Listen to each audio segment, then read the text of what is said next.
Hey guys, Nick Espinoza, your chief security fanatic here, and today we have to talk about China because China's surveillance technology is apparently watching much of the planet. Now, here's what's going on, and this is coming from The Diplomat, and I thought this was beyond fascinating and a little terrifying, but here we go. China is heavily invested, as you know, in artificial intelligence as they believe that is the future of modern warfare. That's true of many countries, though, including the United States, Russia, and some other major players. But China has been basically become one of the epicenters of innovation for AI because they have a particular emphasis on national security and defensive technologies that are starting to incorporate this.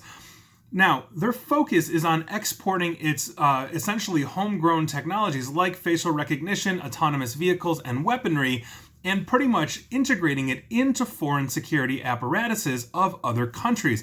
Now, we are talking about things like defense-based AI systems that encompass total security functions like mass surveillance, facial recognition, but they've also grown to include things like integrated joint operations platforms that use big data and artificial intelligence to basically create and conduct things like predictive policing for populations as well. This influence is especially concerning given the explosive growth of their Belt and Road Initiative, as China is using the Belt and Road Initiative to basically boost exports of this kind of technology to other countries, which basically is a huge opportunity for Beijing to essentially influence much of the population. And because Beijing's ability to control research facilities, in a very close way, is further driving this growth in exportable AI development, ensuring that China basically has superiority in this space when compared to other competitors like the United States and Russia.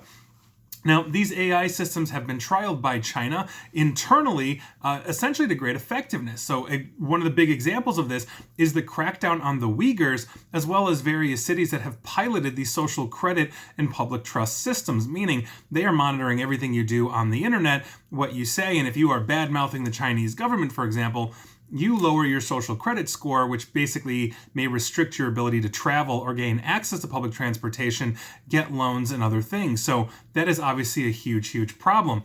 The other thing that they are doing as they are exporting this technology is they are exporting it globally, and there are some really very interesting examples of this. So, for example, the Chinese government makes autonomous aerial vehicles such as the Wing Long 2 and the CH-4, which have been exported with great success to places like the United Arab Emirates, Saudi Arabia, Egypt, and Pakistan.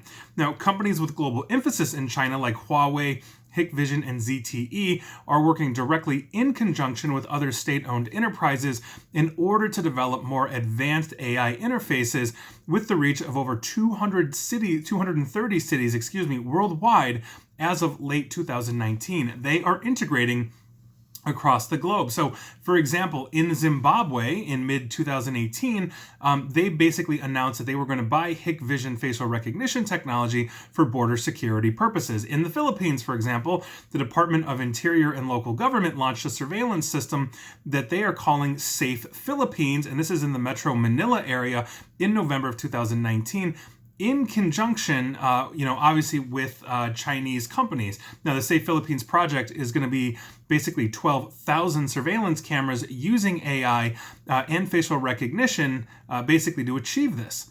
And so this is a huge, huge thing. The endeavor basically saw the Filipino government partnering with Huawei and China International Telecommunication and Construction Corporation while borrowing nearly $400 million for this project, which is essentially why we have a big concern with China and basically them loaning debt through the Belt and Road Initiative, because these countries are now becoming beholden to one of their largest creditors, which happens to be China. And think about this for a second. Talk about a sales pitch that China has to authoritarian regimes that they have been using that Belt and Road Initiative to gain influence into. And so think about this, come and look at how we've locked down and can surveil our own population, meaning mainland China, not just the internet itself, but intimately enough to be able to get into people's lives and give them an accurate social credit system, have facial recognition technology that can pick one person out of a crowd of 60,000, as we saw, recently. We also know that they taught the Vietnamese government how to do these things a few years back, and so it's not just that they're selling products, they're also modeling other smaller nations that are more authoritarian in nature after the Chinese apparatus, and these governments are buying them left and right. And so as the Belt and Road Initiative punches into something like 70 different countries, this really underscores something that I wrote back in 2018 for Forbes called Bisecting the Future, the Internet in 2028, where we are going to see this bifurcation of the Internet, where we're going to have an authoritarian Chinese-led Internet that is heavily surveilled, socially credited systems as they are building this infrastructure, bringing these Internet pipes into other countries, and then we're going to see the more free internet here, let's say in the United States, Western Europe, and other places.